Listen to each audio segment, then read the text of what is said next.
progress. Welcome to the Blue Lake City Council meeting. Today is March 11th, 2026. City staff, will you? Oh, looks like we are not doing roll call yet. We're doing Pledge of Allegiance. Stand for the Pledge of Allegiance. It's the same order. I pledge allegiance to the flag of the United States of America and to the republic for which it stands, one nation under God, indivisible, with liberty and justice for all. Thank you. City staff, can you go ahead and establish a quorum? Yes. Mayor Sawatsky? Here. Mayor Pro Tem Stefani? Here. Councilmember Napier? Here. Councilmember Lewis Lusso? Here. And Councilmember Bayless? Here. Can we entertain a motion to approve the agenda? So moved. Motion made by Stefani, Second. seconded by Louis Lusso. Any public comment? Hearing none. All those in favor say aye. Aye. All those opposed? Hearing none. It passes unanimously. Moving on to public comment. The public is invited to present petitions, make announcements, or provide other information to the City Council that is relevant to the scope of authority of the City of Blue Lake. Would anyone like to speak? Seeing none? Stop by to join the landing festivities for Breeze Airways' first flight in the Humboldt County from West. Mike Johnson. No public comment? All right. Moving on to item number 6, presentation by Sierra on Risk Management 101 for council members. Would you, city staff, like to fill us in, or would you like to go ahead and start presenting? Go ahead, All right, Eric. we'll go right to it. You ready? All right, so good evening. My name is Eric Young. I'm the Deputy General Manager for CIRA, which is the California Intergovernmental Risk Authority. With me tonight is Brian Endinger, who's our Risk Manager as well. Here for moral support, answer any other questions. He actually did some training with city staff actually a couple days ago. Yesterday. With the Public Works Department. And so we'll talk about some of the services as part of that as we go. Nice. So we brought this together partly because two different things. One, we're doing a presentation actually for staff, for both all the members that are in Humboldt County. There's 6. So basically, I'll say Blue Lake, Ferndale, Trinidad, Eureka, Arcata, and Fortuna are all members of CIRA. And so we ended up doing a Risk Management 101 for them, one this morning. We're going to do another one tomorrow in Eureka. And that session was 3 hours, a little more in depth for staff on that. But we also wanted to do something a little different. And this is the first time we've actually done this for council. So you are the first ones to actually have this type of presentation. And what we found is a lot of times when we meet with councils in the past, they just may not understand what CIRA is, what the resources are, and also that we're not really insurance. It's a little bit different when we talk about risk sharing and joint powers authorities and some of the things that are equated with that. So our plan tonight is, one, provide an overview of CIRA to give you a little more background on what the program is and the coverages that the city has. We also did open this up again to other councils, so I know there's council members for Fortuna, at least I know there's one member there, and then there may be some others that join a little bit later. And so the first part's an overview, and the second part is kind of more actually the true risk management 101 when it comes to what are the exposures the city has, what type of claims, also what immunities the city has if there is a claim, and also what council can also do to help prevent claims and to give you a little more perspective on some of those things. And also give you perspective on the types of claims we're seeing. You'll hear terms of nuclear verdicts, social inflation, what used to be small claims. We would typically see our big claim was considered $2 or $3 million. Now we're seeing claims typically running 20 millions, and now they have a new term recently, thermonuclear verdicts, which are claims over $100 million. In the last year, there's been 42 claims in the United States that have been above that level against public entities. So it's not just, it's not private sector. This is what we're talking about all throughout. This is going to be public entities as we go through that. So let's start off with how did we get here? What's a Joint Powers Insurance Authority and how did it form? So this is a Time magazine cover from 1986. And basically in 1986, what you saw and experienced, if you were around during that time, is commercial carriers canceled insurance for public entities. Or if they didn't cancel, they raised their deductibles and their premiums so high, whereas if you had a police department where maybe you're paying had a $10,000 deductible, moved to $100,000, and then eventually $500,000. So each and every claim, that city would have to pay that first $500,000. And we're now seeing this come to fruition for fire departments. The commercial carriers pulled out of California for commercial, for fire departments. And so they were scrambling. We had 100 fire departments, mainly volunteers, looking for coverage because there wasn't any available. We had volunteer fire departments where they had $1 million budget, total budget, and used to pay $30,000, and then all of a sudden had to pay $90,000, right? So almost 10% of their budget was just going for those type of events there. So what happened during this time, basically, in 1976, REMIF was formed. It was actually formed before the crisis. In 1986, PARSAC was formed, which was the legacy, the original organization that helped form CIRA. And you have probably over 100 pools that were formed during this period. So CIRA is one pool, but there's probably just on municipal pools, there's probably 20 other pools that cover public entities for municipalities. There's SDRMA, Special District Risk Management Pool. There's Golden State Risk Management, which has a lot of everything. It has counties, it has mainly cemetery districts, over 150 cemetery districts as part of that. Mosquito abatement districts, vector control, you name it. They're specialized, and there's all these pools basically formed around that time. And then you look basically in the 1980s and 2010s, both PARSAC and REMIF were existing. And around 2020, we started having discussions of how we can share resources together. Just as consolidation occurs with fire departments and other areas, not a whole bunch of people were saying, I want to be a risk manager for a risk pool. And our staffs, basically, were about the same size, 4 or 5 people for each of those organizations. And so we started those discussions, and in 2021, CIRA was born as a merger between those two pools. One had 35 members, the other 15. We merged, and we had basically 50 members at that point. And then right after that, up to this point, now we've been in existence since 2021. We're now up to 60 members. And total payroll of $660 million is what we cover between those organizations. When you look at the size of those organizations, the average payroll is around $10 million. Or 11 million, it shows up on there. So what that tells you is the average city that we cover is around 50 employees. Right? So it's not a little bit small. We're not covering LA, really large cities, right? Oakland, those type of things. They're self-insuring on their own. So really what we're here for are those small organizations that may not have a full-time risk manager that need some of the assistance with that. Largest member at this point is El Segundo. They're actually not a member yet. July 1, the board approved them. They'll be joining the pool, and they have 47 million payroll, and so quite large. El Segundo is right next to LAX, to give you an idea of where their operations are.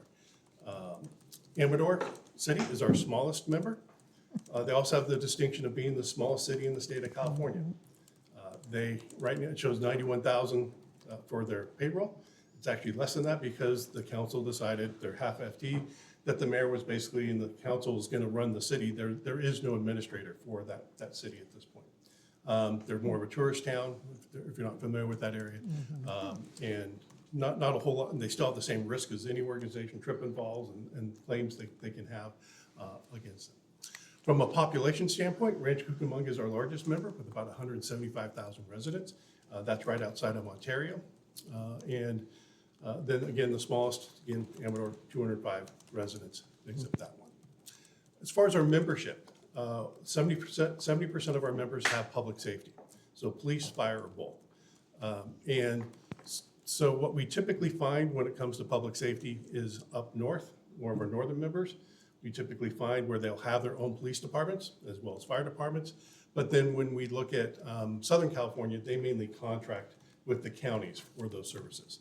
So like Rancho Cucamonga, they contract with San Bernardino County Sheriff's Department, or if they're in Orange County Fire. But we typically don't see a whole bunch. I think we only have 3 police departments of our 20 members in Southern California, which we actually like. With less risk from that standpoint when we talk about some of those. And then from a membership standpoint, we're pretty evenly spread out. Up north, we have 19 members, which represents 32% of our membership. In the middle, and about 22 members there, 36%.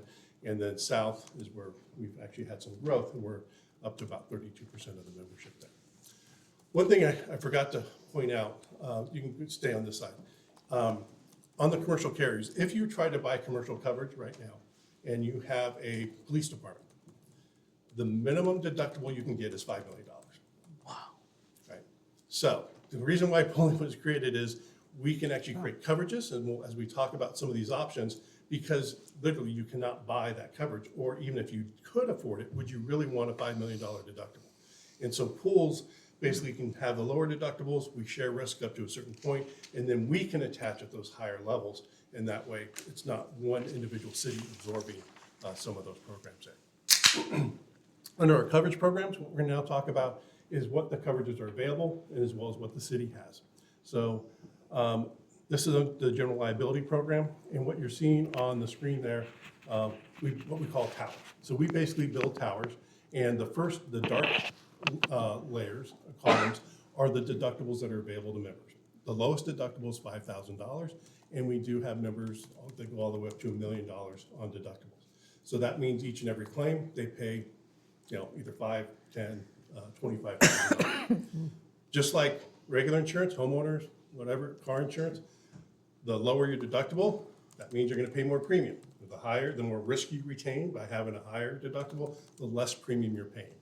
And what happens in the gray areas, that's where you share risk with the other members. This is, again, not insurance. Every member, basically, we have an accounting for your losses over the years.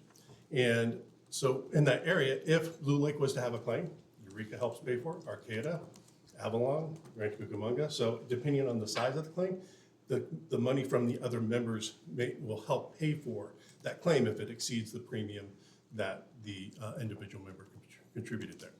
Now, above that, you see PRISM. PRISM is also a joint powers insurance authority that provides excess insurance typically. And so they provide coverage from basically from $1 million up to $4 million. So that gives us $5 million of coverage. And above that, we purchase optional excess through PRISM. And so basically the city has coverage up to $40 million per claim, right? Sounds like a lot. It used to be a lot, but unfortunately, we've seen claims now, again, from nuclear verdicts to where, to see a $20 million claim is not out of the question. The other thing on the excess that we've seen in the news, sexual abuse and molestation claims. So they're called SAM claims.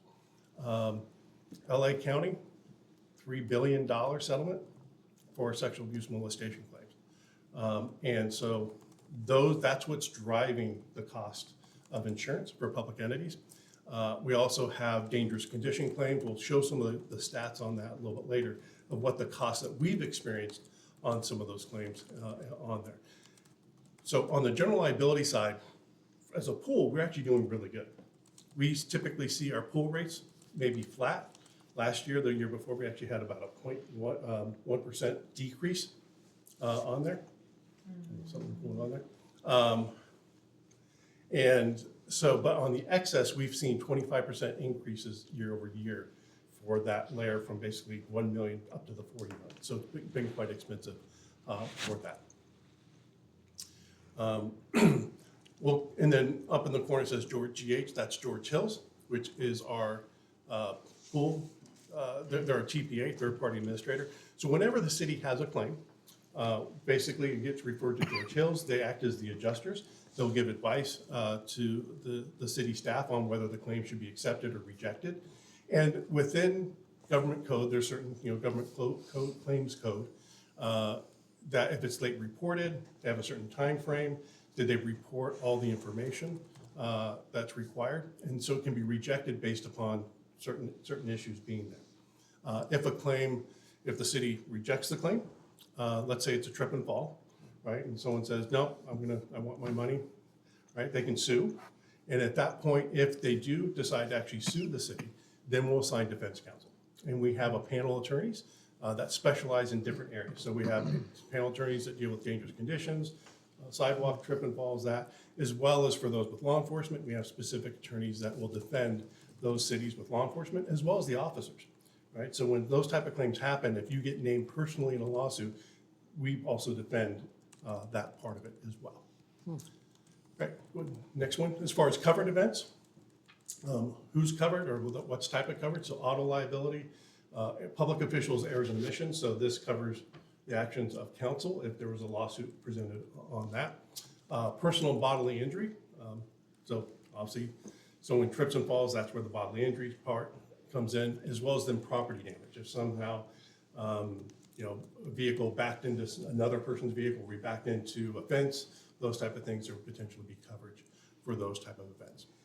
The covered individuals, obviously the employees, and when they're acting in the course and scope of employment.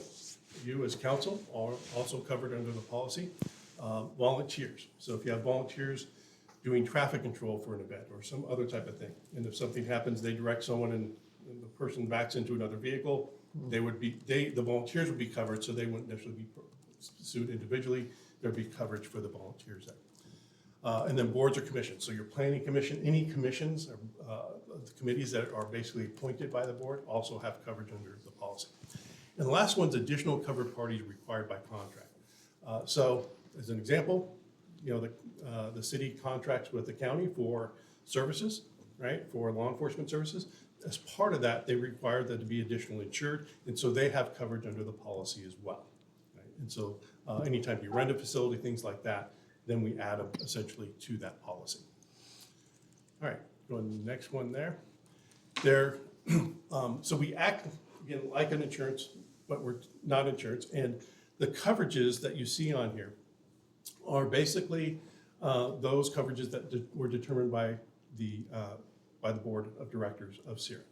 I think Jenny, you're going to serve on the board, I think, if I'm correct, in her role. But essentially, every member has a vote on the board, right? So Amador, with their not even one FTE, they get the same vote as Rancho Cucamonga with a very large city, right? And then as part of that, with our memorandum of coverage, the council, the board decides what's going to be covered, what's not covered. So they basically write the policy. An example, fairly recently, and up here, the city of Eureka started offering mental health professionals to go out with their police officers, right, as part of their homeless outreach and some of those type of services. Well, under the medical or healthcare operations, that was excluded. That's technically considered providing healthcare. And so they actually approached us, went to the board, and that actually got changed. Now there's an exception for providing those type of services. So where there might be no coverage, a member can go back saying, hey, we got this situation, and basically go to the board and request some type of coverage or endorsement on those things. Most of the coverage you see on there are coverages that are because there's other insurance they can purchase. So not everyone has airports and dams, so that's unique. That the pool shouldn't be dealing with that coverage, and so we have the members purchase that on their own. Other coverages like employee benefit plans, employee injuries, that's health benefits, workers' comp, again, different coverage there. Breach of contract and land use regulations. But basically those are considered to be intentional acts, meaning the council voted to zone a certain area, right? Land use, zoning, those type of things, approve a development. Because that was an act of council, there's not coverage for the decision on something like that. And usually people sue for injunctive relief, that they don't want it. There's not any damages that they're suing for. And so that's another reason why it wouldn't be covered there. Fixed transit, right? Again, buses present unique risks that are quite different than normal municipal operations. And then disability accommodations, I'll cover that one. That's basically ADA. We cover the defense of an ADA claim. So if someone says they don't have access, they sue the city for that. We'll defend the city for the ADA claim. That just refers to we don't pay for the expenses to put in the ramp. That would still be on the city to basically do those type of activities on that. The other thing, note, the way insurance typically works is it's covered, everything's covered unless it's excluded. So in your insurance policy, if you look on your normal insurance policy, it says you have all this coverage for bodily injury or property, whatever, but then it starts saying, except for this, this, and this. And what's get carved out, one of the most recent exclusions under commercial policies was communicable diseases. What happened? COVID. So all of a sudden they go, oh, that wasn't on our list. Let's go. So the policies, when they renewed, they basically excluded that coverage. We also added some language in there as well because it's more of an act of God kind of thing for those type of stuff. All right, we'll go on to the next one there. So it says general liability, but this next one's employment practices liability. You see that one underneath. And this refers to the right-hand side of the tower there, the blue and the green colors. Same type of deductible, but in this case, what IRMA provides coverage for, Employment Risk Management Authority, is for claims of bullying, sexual harassment, retaliation, anything employment related, wrongful termination, those type of things would be covered under that. We have a separate JPA for that because they specialize in that. We have specialized investigators as well as defense attorneys. We don't necessarily want someone handling a trip and fall claim, handling basically employment practices. And so that's where we have that unique coverage. And again, the same type of thing, there's coverage up to $40 million for those type of claims. And the next one there. As part of the employment practices coverage, IRMA provides additional resources. Some of those are live, basically either on-site or webinar training, and they do employment practices liability. They will come out, even all the way up here to Blue Lake, to do trainings with you, employees. Usually what they just ask is if you have any neighboring members, that they also be allowed to be invited to participate in the training. Because of COVID, that's been more online type things, but AB 1825 training, all those type of things, but they have a list of about 10 standard courses that they offer each year. They rotate them, and then those are available that any member can basically request to have that training conducted at their location. There's also employment protection line, so whistleblower hotline, that's available as well. So if anonymous complaints, employees have access to that. Employment advice attorney hotline. This is also through PRISM, through our coverage. If your city manager has a question about, hey, we have a situation, we're not sure what we should do, or if the HR type person, they can call. It's an employment attorney and basically ask questions and say, hey, this is a situation, can you give me advice? And that's free as well. The goal of this is to not have claims. So we're going to try to get as much information to those that need it, to the staff, when that happens. There's also an annual training grant of grant that's $2,500 that they provide. So this is available to every member, and it can be used for anything employment practices related. Attending the Cal Palra conference for HR professionals, having an attorney come in, review your policy manual, those type of things can all be uses. It just has to be dedicated towards that. It is a use it or lose it. So we always push everyone to, it's free money, $2,500, and it resets every July 1. So if you haven't used it, we encourage you to do that. There's also the LCW Consortium. So again, staff as well as council could even attend some of these trainings. These are regional trainings conducted by Liebert Cassidy Whitmore. LCW is a employment law attorney. They only practice for public entities. That's their entire focus, is public entities. And they have 5 offices throughout the state, and they'll do regional trainings, and there's a consortium offering that's done on almost on a monthly basis, has different topics.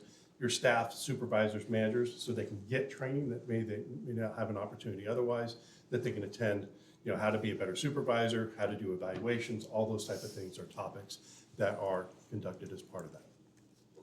All right, and then we'll go to the next, workers' comp. So workers' compensation, this one's pretty more straightforward because it's all basically as far as what the requirements are developed by the state, right? There's not a wiggle room as what's covered, what's not covered. If an employee is injured on the job, they're covered under workman's comp on that.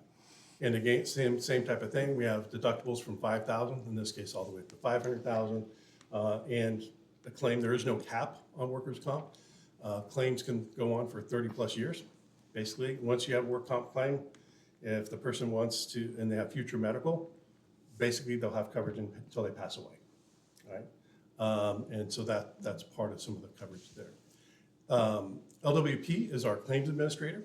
So just like George Hills on the general liability, they handle all the claims, and the adjuster basically works with city staff, return to work, all those type of things to be able to provide coverage. And once the $5,000 is paid, then CIRA basically pays the balance there. I should have brought up, so Blue Lake, $5,000 deductible for all coverages, right? You have the lowest deductible amount. Some of the other members, I want to say like Fortuna, I know is on the call. I believe theirs is $10,000. Eureka, theirs is $100,000 deductible, right? So there's all different ranges depending on what member, what agency those belong to. Okay, and the next slide there. So on the work comp program, a couple things to note on here. We're a little bit different than some other pools that our adjusters are dedicated solely to, you have one adjuster for the city, and that adjuster handles the claims from the very beginning all the way to the end, medical only, indemnity, and future medical. Basically, you can have, what that means is a medical only, they need treatment, there's no lost time. And indemnity means they actually lost time from work. And a lot of times a future medical is they were rated, they have a permanent disability, and they get future medical for the rest of their life. So they can, typical one I'll use for law enforcement, hearing aids. At some point, being at the range, they require hearing aids. Every 5 years, they're gonna get new batteries, essentially, so that claim's gonna stay open. Or someone has a back injury, at some point, they may need surgery. It could be 10 years down the road, and then that adjuster's gonna handle that person throughout there. They may have multiple claims, but then they know the whole history of that individual, that injured worker. The one thing that's also different is, you'll see on there, it's CNR, compromise and release. So traditionally, most public agencies, when someone gets injured and they have an option, it's called a stipulated award. And a little technical here, but the idea behind this is an employee gets injured, we'll stipulate that they are permanently disabled a certain percentage. The doctor really determines all this. We're based on what the doctor's reports are. And then they'll say they also get future medical. And that's typically how it works, and we don't close those claims. We don't offer CNR in most cases until the employee retires or they leave employment of the city, because the concern is always, well, what if they have another injury? There's been enough studies to find if someone's gonna have a claim, it doesn't matter whether you STIP or you do a CNR. And so we've taken what's called a CNR first approach to basically close out the claims for good. And so we buy out their future medical. So if we determine, okay, right now the medical is $10,000, we know with inflation it's probably gonna be 20 or 30 by the time 30 years later, we can buy out their future medical for $10,000. That claim's closed, and there's no more liability to the city or CIRA, and they can treat with any doctor. So that's the other part. As long as they're in the system with future medical, they have to treat within the work comp system. We do have other members where a person retires, they move to Tennessee, and they have a claim, and they need to see a doctor. Guess what they have to do? Fly back to California. Right? Unless they can find a doctor that will accept workers' comp in that state, California workers' comp. So that doctor would have to agree to accept the medical payments and all those type of things. So you typically don't find that often. And so that's an opportunity, again, for us to close out those claims. And then the last one, proactive injury prevention, that's where Brian comes into play, and Thor. We are very active in coming out to the members, helping with training, and our goal is to reduce injuries. We have forums. We've done a public works forum the year before, focused on back injury prevention, those type of things. We work with police. We're doing the same thing, and really trying to minimize workplace injuries as much as we can, as well as return to work. All right. Other programs, this one definitely go a lot quicker. Property, so we have a group purchase property program. Commercial property is not impacted like homeowner insurance is.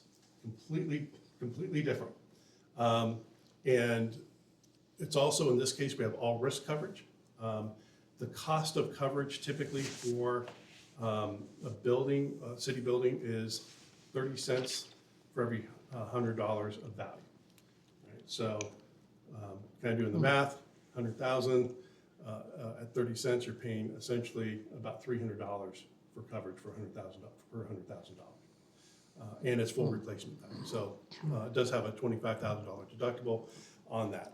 And then also we have, for autos, we cover the autos and all those type of things. So if a building was damaged, windstorm, whatever, then we would basically have coverage for that property as long as it's on the city's schedule. And so we review that every year with staff on there. Fidelity bond program, basically crime, that's protection against employee theft and fraud. So it does happen, probably about every 3 years we get a claim from some member or someone in the state where basically there was employee theft, embezzlement, and those type of things. More in Southern California is where we see it, but you typically see news stories, and that would basically replace any type of lost monies due to that. And then also covers the bond for those employees that are required to be bonded, right? Under certain finance employees, those are required to have a bond. This provides the bond for those employees as well. And it's relatively inexpensive coverage. Cyber, Unfortunately, the world we live in now, we need cyber coverage. And with Ukraine in the beginning, we saw less claims, but it's been back on the uptick where we're starting to see cyber attacks, probably at least one a month of a member, or at least they're trying to infiltrate. And so that covers breach response, covers the attorneys, it covers a ransom negotiator, all those type of things, as well as potential any ransom payments that might be part of that. And it covers up to $2 million. So quite a bit. And then the other coverages, pollution, earthquake, deadly weapon, chief executive, those are just other coverages. They're much smaller, not used that often on there. Financial overview. I'm gonna kind of keep this a little more. No, you got it, you're perfect. Is looking at how do we collect your payments? How do we determine how much the city pays, right? And so the first part is an actuarial study. So every year we have actuaries that look at the losses of the members and say, okay, over the last 5 years, what were the losses? And they also take a look at the payroll. And for an actuaries, basically, it's a big stats regression analysis, and they say, okay, based upon this is what the rate should be for every $100 of payroll. And they look at it historically and then move that forward and project out based upon inflation and those type of things, and determine, did they get it right when they did the study. So they determine essentially what is our ultimate loss that they expect, and they go what's called expected, and then they inflate it to with an 80% confidence level so that they're basically right 8 out of 10 years, because half the time they're wrong. Actuaries with crystal balls, they kind of go, yeah, maybe this and that, but that's basically how they work. As part of that funding component, what they look at, so they look at what the pool layer, what are our losses as a pool of our members, and then they're going to throw in there the general claims expense. So that's our TPAs as well as staff of CERT. I'll let you know good news on the general administration. Our administrative cost is 3%. A lot of other pools are 10 or 12%. We're very lean. We have 9 staff. I think we're adding one more. We're going to be up to 10, but we're still going to be right in that 3% range overall. And we're also public employees. We are just like staff. We're Joint Powers Insurance Authority, but we are government employees. So general claims expense, that gets thrown in there. And then the other piece of that is the excess insurance.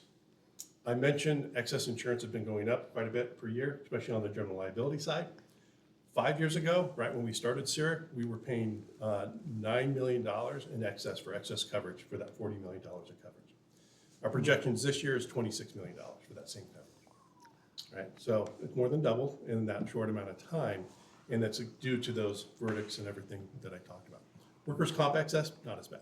But essentially, what we'd like to say, that determines how big of the pie we're going to have for each of the programs. And then ultimately, for Blue Lake and Fortuna, you're going to have a slice of the pie, right? And how big that slice is going to be is based upon your payroll, right? So if you have more payroll, you get a bigger slice because that's exposure. That's how much you're exposed on there. But then we start with that slice, and then we're going to say, okay, can we nibble a little bit off potentially? And so we look at your deductible.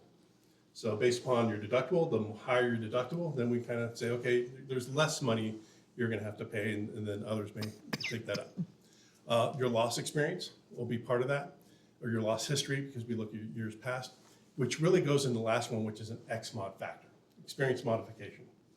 And when we do that, the actuaries calculate this number, and it shows 1 is the pool average. So 1 is comparing all the members, 1 is the average, and that becomes a multiplier. So this is where you're either really going to grow or go really small. So if you had a 1.5 XMOD, that basically means you're going to pay 50% more than the average member of your base rate. If you have a 0.5 XMOD, you're going to pay 50% less on there. I didn't look at Fortuna's. I know for at this point for general liability, I want to say Blue Lake's about 1.3. So right now, you're about 30% more than average. And I'm going to go, well, but we're small. How can that be the case? The problem is because your payroll is so small, on these it has more of an impact based upon your size because of the payroll being small. Whereas a larger member, if they have a $300,000 deductible, their XMOD's actually be lower, even though they have the same amount of claims, right? Because they have more payroll to spread it out. All right, next one there. All right, some of the risk control programs and services. So this is really all the things that we try to provide to the members. So we'll do an annual risk assessment.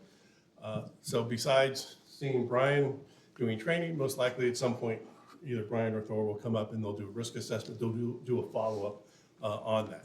And basically what we're looking at is the complete operations of the city. You know, your personnel manual, looking at the training records, the bike, the bike park, all those type of things. What's going on? Is there something that we can do to make sure that there's not going to be claims? Is there something that hasn't been addressed on there? We also look at your contracts. The contracts from an insurance standpoint. Did we transfer risk effectively? So we have a comprehensive look. It's red, yellow, green kind of thing in the back that kind of says, okay, what areas are we doing good at? What areas do we need improvement on? And then we develop a plan to help and work with the city to do that. What's different as well is we don't just say, here's your report and say, see you later, good luck. We understand cities don't have a lot of staff, and so we will basically be an extension of staff when it comes to things like that. An example, we have a city down south, they haven't had a risk manager for a year. I am serving as their risk manager, right? Don't get extra pay for that job, but I'm in their DocuSign steps. So I basically review the contracts, I'm making sure the insurance requirements are being met until they fill that position, right? I've heard 3 more months. But you'd be actually, for this city, they're fairly large. They have lots of, 3 contracts a day I'm having to review. So lots of things, but that's, again, the type of service that we provide that's a little different. Sierra TV Remote Training Manager, so you have access to Vector Solutions, which is online training. You can do that, AB 1825 trainings there. We have an enterprise license, so we can actually go into your instance and actually push out training to staff as needed. We can help develop, track, all that type of stuff as part of that. We have a whole library of best practices when it comes to sidewalk maintenance, playground inspections, you name it, OSHA type stuff. We have a whole library of those, and that's all on the website that's available. It's not behind a firewall that members have access to. Contract review, 30% of our time at this point is spending reviewing contracts, right? We look at the insurance requirements, the indemnification language, because essentially what we're trying to do is if we can transfer risk to whoever's doing the work for you. This part, I have a small presentation at the end talking about contractual risk transfer. But the reality is when someone's doing work for you, they should be the ones owning the risk. They buy insurance, it's included part of the cost of doing business. And if they're the ones that caused the injury or caused the damage to be, they should be the ones paying for it. What happens in lawsuits is that, unfortunately, someone's gonna sue them and they're gonna sue the city. They're gonna sue anyone they can, right? That's what the attorneys do. That's the practice that they've done. And so the language we have in there can basically require them to defend, and basically we can tender the claims completely to whoever we do business with. Grant programs, we have dollars. We mentioned the IRMA grant. There's also $3,500 a year that's provided through Sierra, which rolls over to $7,000. And then also for the Legacy PARSAC members, there's dividends issued, and at some point, I can't remember, there's some money still left into what's called flexible spending account on there. Again, we mentioned regional training workshops. We have a police chiefs forum, fire chiefs academy, and then special events programs. So this really comes into play, not really special event, but let's say someone wants to rent the skating rink, right? They're gonna have a party, they need insurance. They can purchase special events coverage. Similar to like weddings. If someone was to rent a facility to have a wedding, they need insurance. This basically provides that. A lot of times it's only like $85, $90 for that insurance and provides $1 million of coverage. Or if they have homeowners insurance, a lot of times they may cover it as well. They just need to request an endorsement, and that can be. If the city's gonna host an event, you can also purchase special event coverage, which again, we highly recommend for certain activities. Many years ago, I think there's a reggae festival that occurred, and so we worked with the city manager at that time to basically make sure that you had coverage, because that was a unique operation, and then also make sure all the vendors that wanted to do that, they had all the coverage they required as well. And then from a technology standpoint, we provide lots of different services. I know you guys are using WaverSign for the skate rink, so when people Do electronic waiver, that's waiver sign, that's no cost we provide to the city, and allows you to track, who's actually completed the waivers to basically roller skate. Vector Solutions, LCW, again, and this is where we really work with city staff on making sure you're utilizing the services that are available. And again, all these are offered at no cost. It's more of, does staff have the ability to take some of these on? And we try to make them as turnkey as possible when we provide those various services. All right, and I think, and then last, Joel, I already talked about the grants that are available. There is one that I will mention as well, the Prism Property Grant. So if there's properties, and this, actually, I'm trying to think, is the power plant, is that on the property schedule? I think it is, yeah. Even though I don't know how much value there is there at this point. But you can get, if you want to put like cameras or do other stuff, Prism has a matching grant up to $25,000. So any type of improvements that are done by the city, you can request a matching grant for some of those type of things. Even if it was already done, we may be able to request a matching grant for some of those type of things. And it can be cameras, it can be other type of stuff, deterrence. The whole goal is to prevent property damage from occurring to where the city would have to pay. All right, so that's the overview on that part. I'll kind of break if there's any questions, whether it be online or any other types of things from a coverage or resources, and then we'll get into the risk management 101. I'm going to check in with our online people first. Oh. Does anyone wish to ask a question?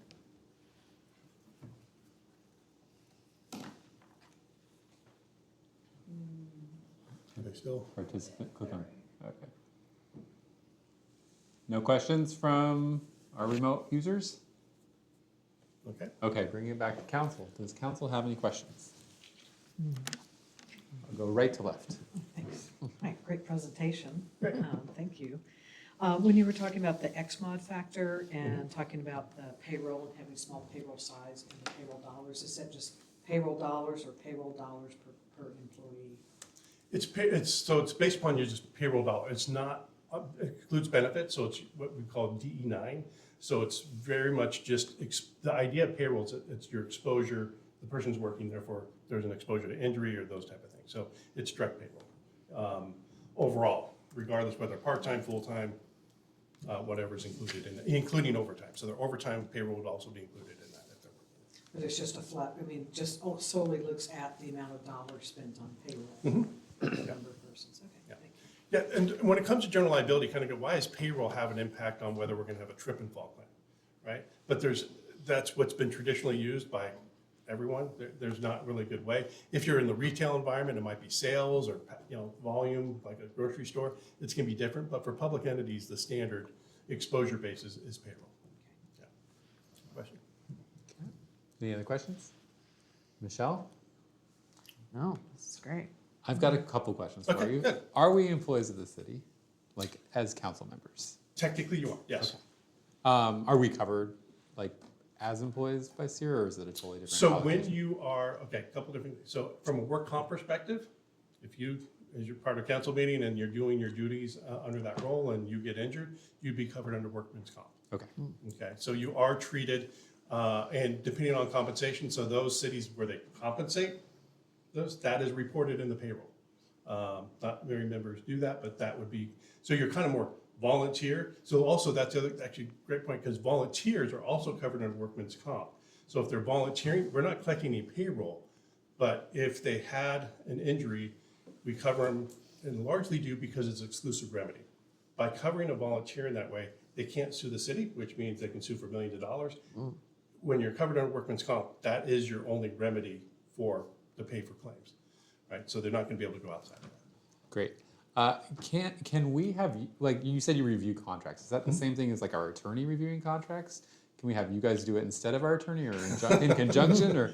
So we look at different things. So when I look at it, generally, I'm looking at the insurance requirements and did they give you the right endorsements? Are you getting the right coverage? So I'm looking at a specific element for it. I do look at indemnification language, but we typically defer to the city attorney.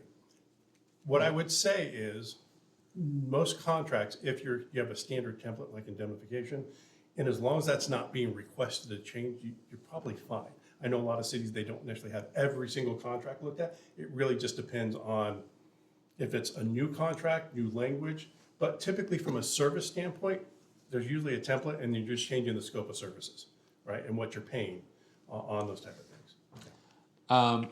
Do you offer free security audits for IT infrastructure? Is that part of any services you offer? So say it one more time for what kind of? I work for a school district, and Okay. our insurance provider will provide like free audits of of our networking systems and stuff like that. Is that something you guys offer? So as you're well? talking IT networks? Yes, IT networks. No, unfortunately. So we don't have that now.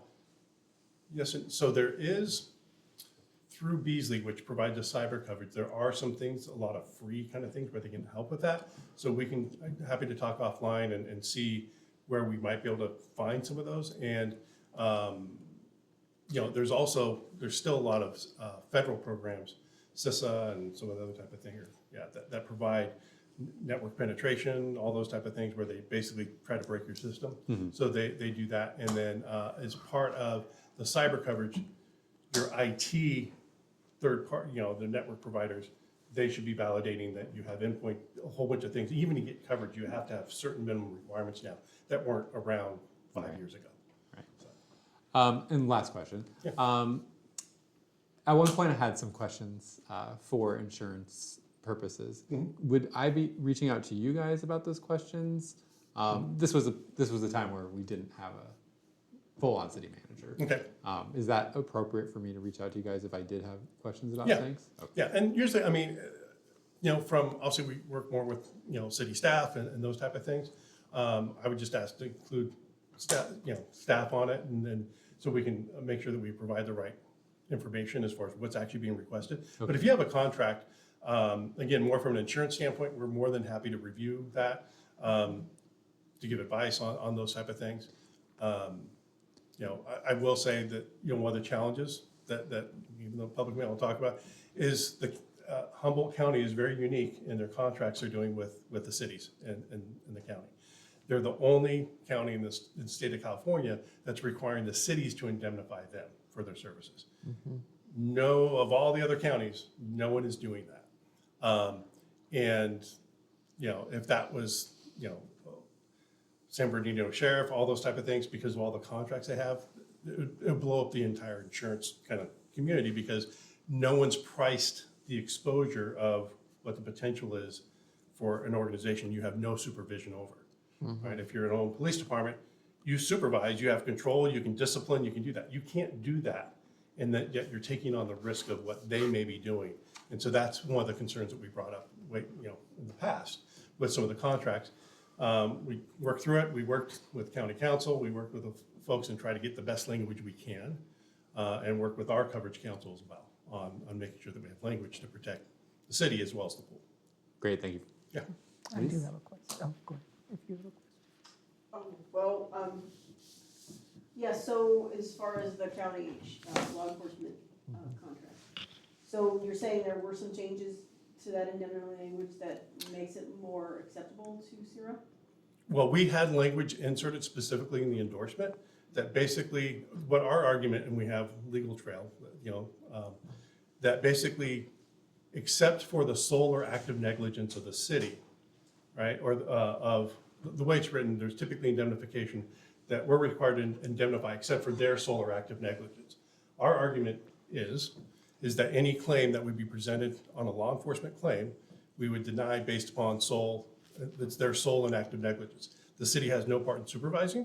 The city has no part in directing who is assigned. The city has no part in the training. So therefore, any claim presented would be on their sole and active negligence. And so that's the language for our coverage council. We're basically hanging our hat on. It's never been tested, but we would basically deny any claim in which they would assert that the city should pay or indemnify based upon that, because unless the city manager directed the person to arrest the person, there's no active negligence on the part of the city. Gotcha, thank you. I did have a question about the training. So you said trainings were available. Would those usually be set up like for a whole city, or is it possible for individual council members or to be able to look at that training if they wanted Absolutely. to know more? So one of the trainings, if you want it set up to where it's just you, then they would probably That's where that training, that $2,500 grant, that would cover essentially one of the attorneys are a little expensive, right? But they'll come out and include all that, and they'll do the training specifically just with the city. But yeah, we do try as much as we can, try to, bring others in, but if there's something you wanted, and it's like, hey, we just want this us, that's absolutely. that And can you be said done. there were some online, like kind of video training? Yeah, so there's online, so the Vector Solutions, that's more recorded training, but then through the consortium, there's other trainings that they're doing on a regular basis that you can attend.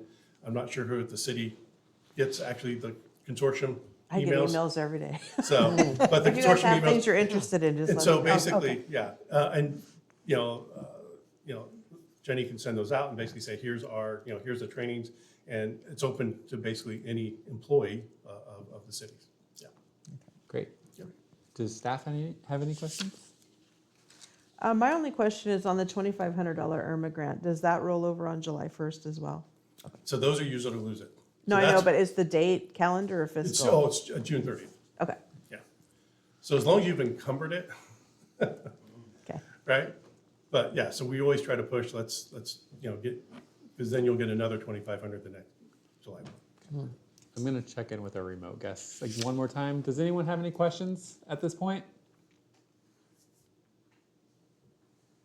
Seeing none, okay. All right, so we'll go on to part 2 here. Sorry, Oh, yeah. Councilmember Nicky Yeah, yeah. has one more Thank question. you, and I apologize if I've Yeah. gotten this confused. There was the LCW, is that the Liebert Library? Liebert Cassidy Whitmore. Okay. So there's an LCW consortium, and then there's also on the screen it had Liebert Library. Okay, Okay, so what the Liebert Library is it's basically, and they deal with public entities, they have like a whole personnel manual, they have sample policies, they have, if you wanted to basically start from scratch, blue language, option A, option B, which one do you want to go with? And you can basically build your entire personnel manual using what they provide. okay, so they'll have like best practices in Yep. there, they have. And then samples. every year, every March, actually, so actually they probably came up with the next version. They'll update it with any new laws from the prior year. And so they'll update it with all the current regulations that are part of that. And so that way you get the most up to date. And then once you have it, then they'll just say, okay, here's the new policies we recommend, that you take a look at and see if you need to change because of the change in the law or regulation. And then just to be clear, so obviously we have it posted there on the library, we can look at it, we can access it, we can build our own personnel policy. Mm-hmm. And then you guys review that before it becomes implemented to make sure it's So covered? the actual implementation, we request a employment law attorney review it.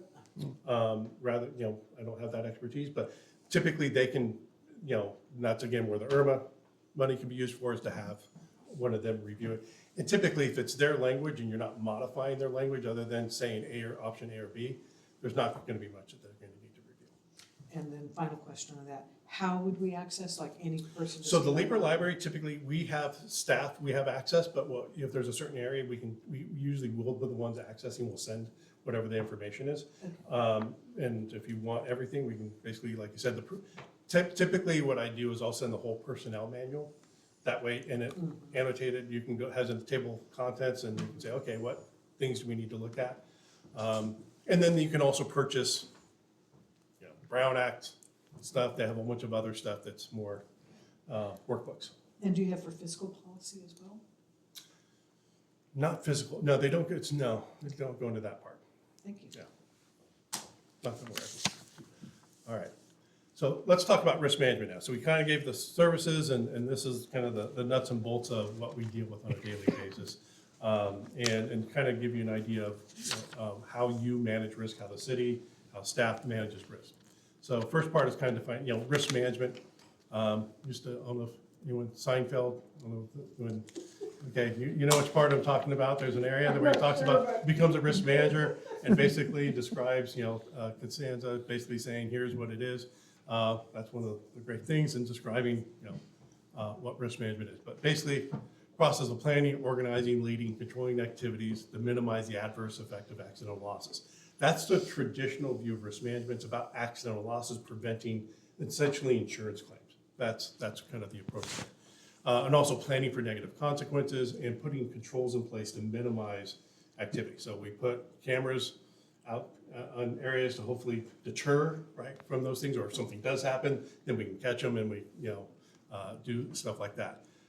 Sidewalks, we grind sidewalks down to make sure that people don't trip and fall. We do inspections. All those things are trying to minimize actually having claims that go with it.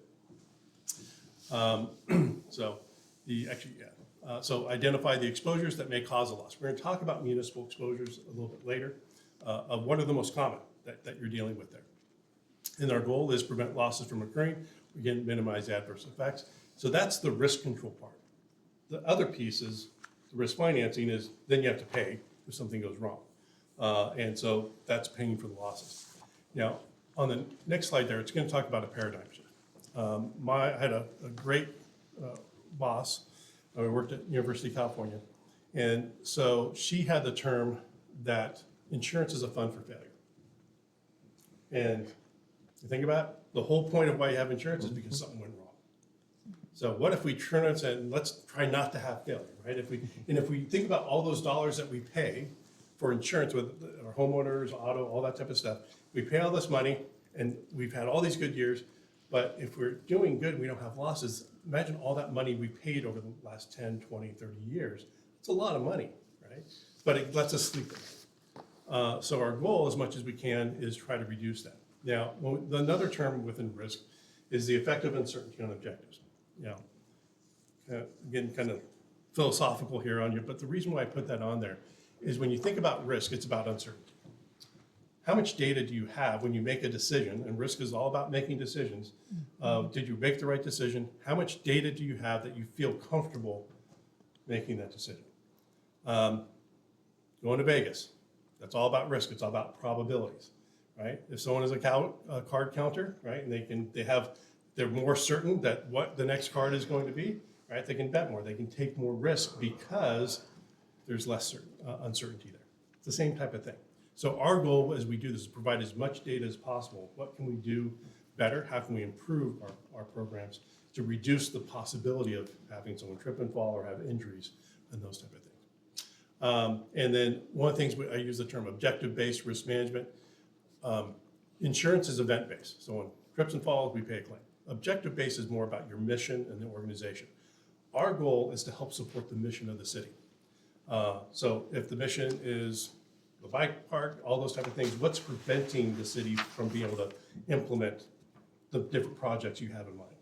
A lot of times, obviously, it's money, but I want you to think about it from the standpoint of if we're spending money on failure, that means we can't spend the money on the projects we want to work on. And so that's kind of the impetus there. And then the other part is risk management is not just about insurable risk, it's also about non-insurable risk. Your reputation, right? If something bad happens, good place to work, all those type of things, that's part of that aspect of it. If someone gets injured, yes, there's workers' comp to cover the claim, but what about operations? You're a person short, and now you have overtime to operate the water treatment plant. All those type of things deal with operational risk. You can't buy insurance for being a person short, right? There's no coverage. So it's all those things that are part of that as well. I see, do we want to wait for questions? I see Alex Stillman has a hand up. No, absolutely. Let's go and do it as they do it. Oh, thank you. Well, I was listening to you talk about grinding sidewalks down and so forth. I am on the Arcata City Council, and I was walking back the other night, and I actually tripped over a sidewalk that happens to be raised because of roots, but I wasn't doing it because I wasn't on council business. So when that happens, what happens to the individual? I didn't do anything. I told the city that they really needed to look at that. And the residents in the neighborhood said, yes, that happens a lot and it's dangerous. So. Perfect segue. So we're going to talk about that, and it kind of goes to notice and when and what presents a claim and how do we deal with some of that. So the types of risk, I'm just going to briefly go through this, but there's several types of risk. We talked about some of them. Hazard risk, that's insurable. That's, again, injuries to people, those type of things, workplace, liability towards.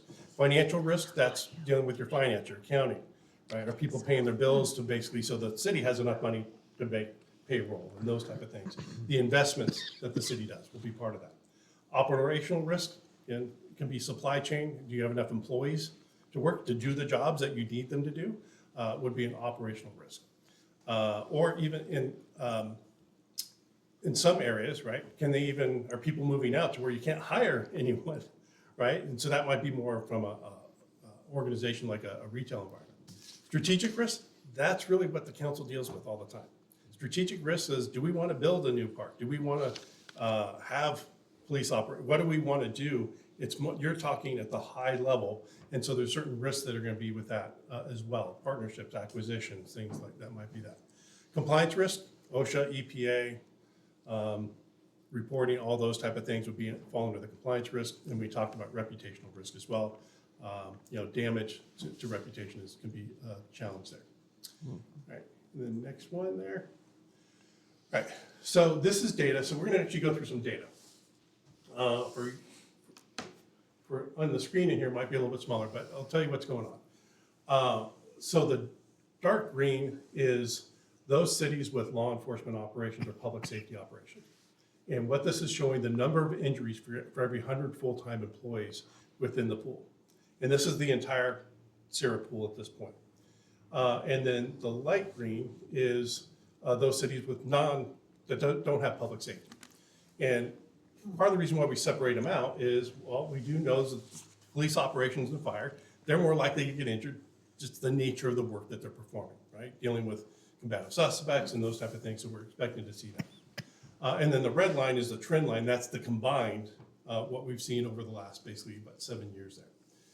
The reason I show this is to kind of show the power of what we've been doing is we work with our members to try to reduce workplace injuries, and we're seeing the results of that through our public safety forums and all that, and really making it top of mind for city staff. So like, what are you doing? How can we reduce someone from actually getting injured on the job? And so right now, I can't even see the numbers on my glasses on, but so overall, we're about 7.51 injuries for every 100 full-time employees for the entire pool. And that's about almost 10,000 employees probably.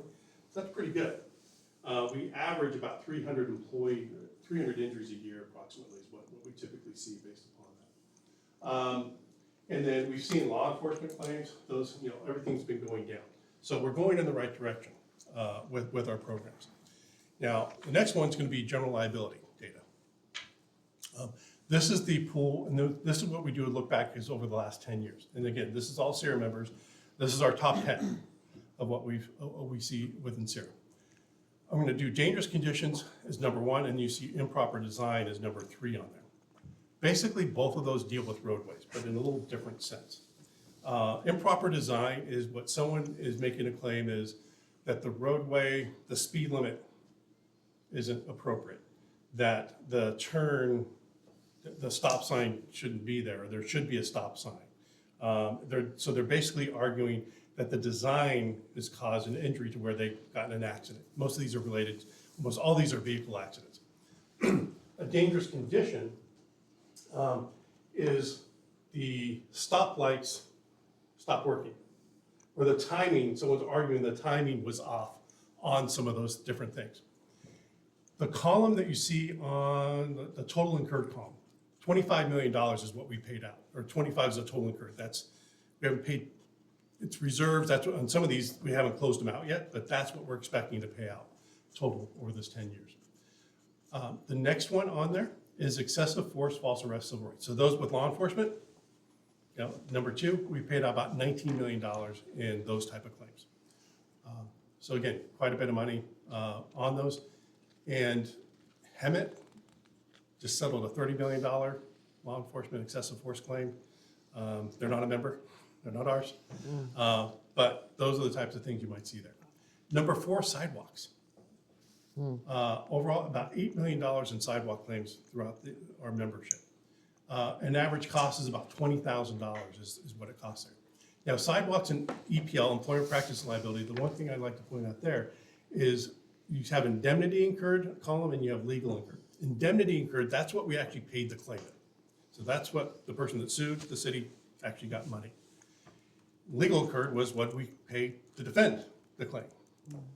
For sidewalk and EPL, we spend more money defending the claims than we actually pay out. And that's just in EPL, just to defend an employment practices liability claim, on average, $250,000 just to defend it.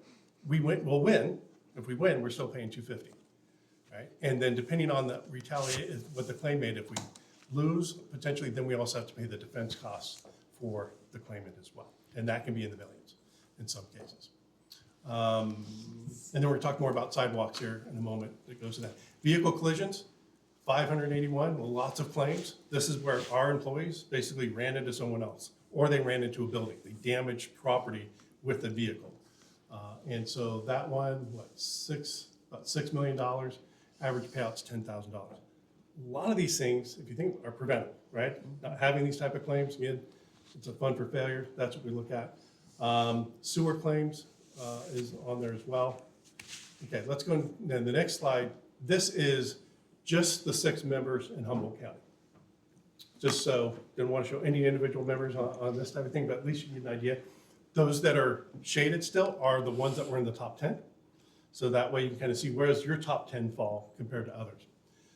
So in this case, in Humboldt County, EPL claims are number 2. Right? So work practices, culture, basically employees are suing for retaliation, discrimination, those type of things. So that there's some work that we can do in that area. And a lot of that is making sure we're having a good relationship with our employees on that. Excessive force is number 3. What's interesting, sewer is number 4. So I can tell you, Eureka and Arcata, they know this. Up north in Fortuna, same thing. Old infrastructure, that we have sewer claims. This is similar to the Bay Area. Typically in a lot, we don't see sewer claims in Southern California with the infrastructure, but out here we typically do. Doesn't cost as much, but when they happen, but we do see those. Sidewalk claims is a little bit further down. And then down at the very bottom is road conditions. Basically, that means potholes, right? So when you have a pothole claim, and with all the rain, we've seen more of those type of pothole claims. All right, let's go to the next. Okay, and then municipal exposures. So we saw what some of those exposures are, right? Sidewalk, sewer, all those. So the liability exposures, go ahead and just start clicking on the next one here. Claims or lawsuits, actually go back up. Claims or lawsuits, third party, basically sustained injury, property damage. That's what we're gonna spend the most time talking about in the next, what I got left here? It's 30 minutes here. And the next one, we saw employment practices is the next one. So that's employee retaliation, hostile work environment, those type of things is the next one. Workers' comp, again, that's fairly straightforward. Training programs, making sure we're giving the right tools and equipment for employees. And the property exposures are really, when we talk about that, that's your own property being exposed to loss. What can we do to make sure we don't have those type of claims on there? Go ahead and roll this video. Yeah. Hopefully it works on this one. I'm often asked by people, who is responsible for these accidents? Whom can I sue if I was injured? And the answer is there are 2 likely defendants. One, of course, is the person who left the debris, if we can locate that person. This might be someone who deliberately littered, someone who dumped their property on the roadway or highway, or a truck whose load became loose and fell out. Oftentimes, these trucks and vans fail to secure their loads adequately, making them especially negligent. The second common party to sue in these cases is the local government. Cities have a responsibility to clean up hazardous road debris and to make the roadways safe for motorists. Cities are especially liable if they were notified of items in the roadways, but failed to clean it up in a timely manner. The good news is that commercial trucks and cities tend to be deep pockets, and we're often able to collect big settlements in these cases. Okay. So these are videos you can find on the internet. The main thing I just want to hear, cities are deep pockets, Yeah. right?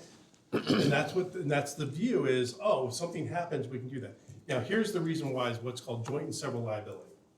Has anyone heard the term joint and several liability before? I have. So talk to your legislator, you've heard it today. This is the thing we really need from a tort reform standpoint in California.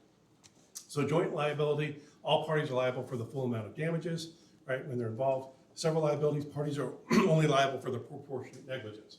But under joint liability, if other parties cannot pay, one party is responsible for paying all of the economic damages. Okay, so what does that mean? Goes back to the road issue. Let's say and we've had cases where, actually I'll use a drunk driver. We had a drunk driver that runs a red light intersection, they're drunk, they're 0.2, right? Way over the legal limit. And they'd have a head-on collision and kill the other party. The family sues, they sue the other party, and they sue the city. And why are they suing the city? Because of this. Because if let's say they have minimum coverage and they have $50,000 coverage per occurrence, the insurance company for the at-fault driver is gonna write a check and go, we're out, here's your $50,000. Goes to a jury and they decide $1 million that needs to get paid out. Well, they've already paid their money, and all they have to prove is that the city was 1% liable. Okay? So now juries tend to think, okay, 1% of $1 million, that's $10,000, so that's all the city would have to pay. Not the way this works, right? And we can't, unfortunately, under the law, the attorneys can't tell them that that's not the way it works, that if you find 1%, the city has to pay the entire balance of basically $975,000, right? And so this is what happens with these big lawsuits is, yeah, there might be one party that's at fault, but then if it's $10 million judgment, right, the city is the one paying the balance of that. That's what's happening with these nuclear verdicts, okay? Here's a couple of awards. Some of these are older. This one actually happened in Eureka back in 2011. This had to do with a Caltrans. It was on Highway 101. And Caltrans, in this case, they told them to move a bucket truck that was actually protecting the employee, and then ended up, unfortunately, that employee was killed in there. $56 million award. The employee was paralyzed due to the accident. Camping trip, 47.5. Again, these are older claims, 2012. I'll get to some more recent ones here. This is paralyzed PCH. Basically, people were jogging along Pacific Coast Highway. You had a drunk driver, 3 previous convictions, all this other stuff. But what the problem was when they did the traffic control, that looks like, instead of a bike lane, that looks like another lane. And so that was the argument, that the guy was driving in the other lane, and because it was, the traffic control wasn't set up appropriately through standards, and basically a $50 million payout for that. Yeah, go ahead and show this one. This is, and then the car in the middle, right there is what you want to watch.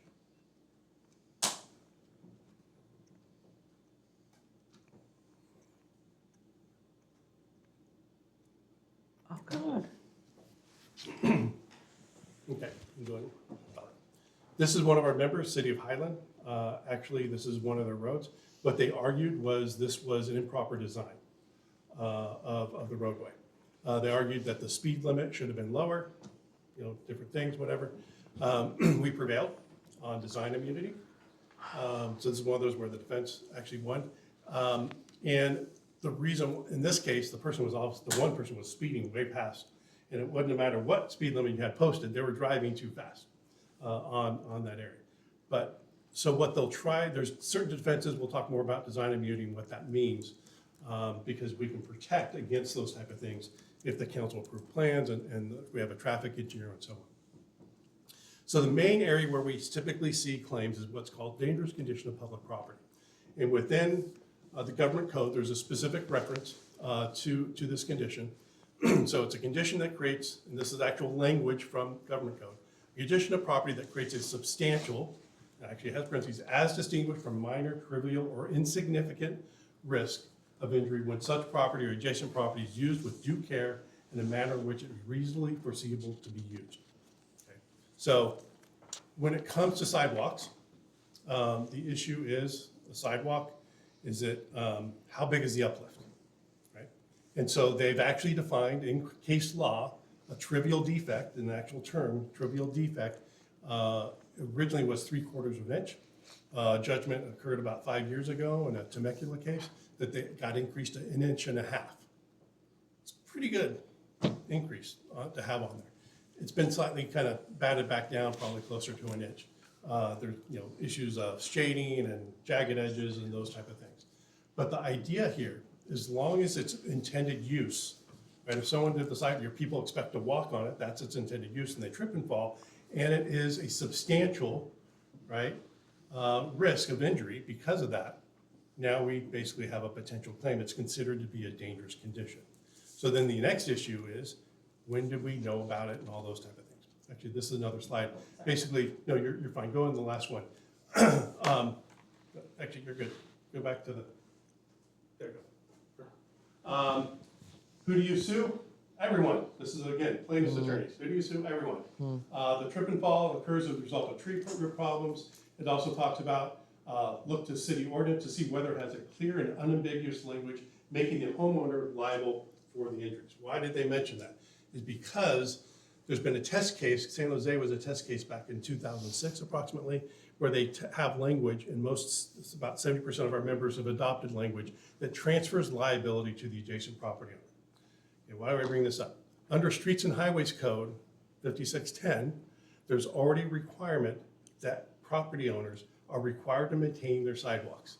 It's been there since 1911, right? They're required to maintain, and actually provides in their language that if they don't maintain it, the city can repair it and put a lien on their home for the cost of the repairs, right? Most cities don't do it, right? They don't want, whether they don't know about it, Public Works, whatever, but that is a requirement, they have to maintain it. If they don't maintain it, and someone gets injured, unfortunately, then the city is liable for any injuries that occur on the sidewalk in front of their property, right? So if they notice and you gave them notice, they don't fix it, the city's responsible.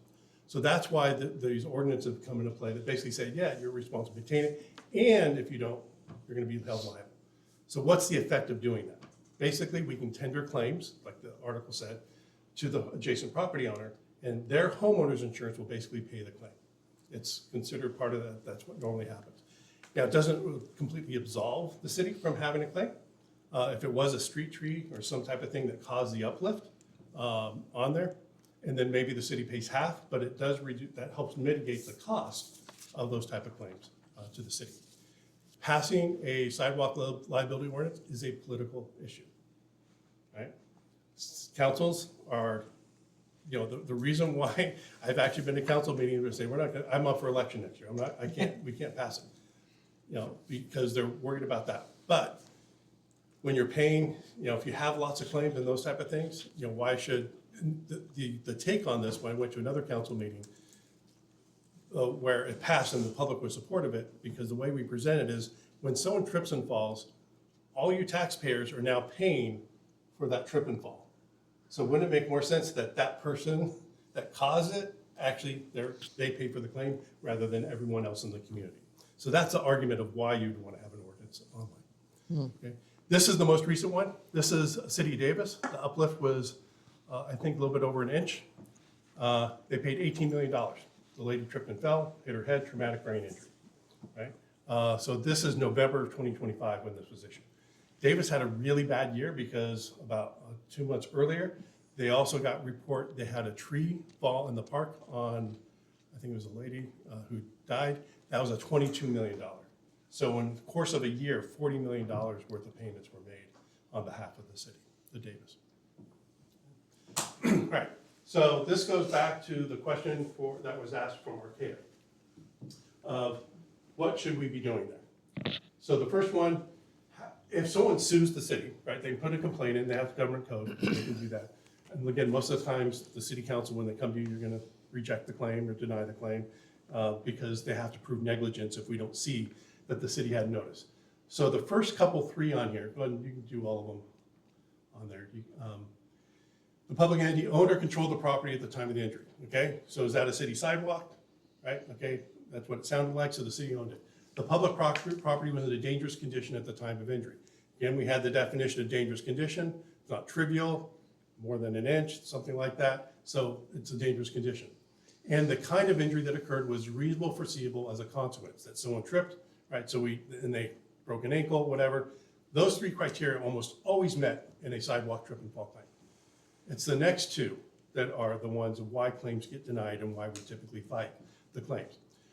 So it's either the dangerous condition was created by a public employee's negligent or wrongful act or omission within the scope of their employment.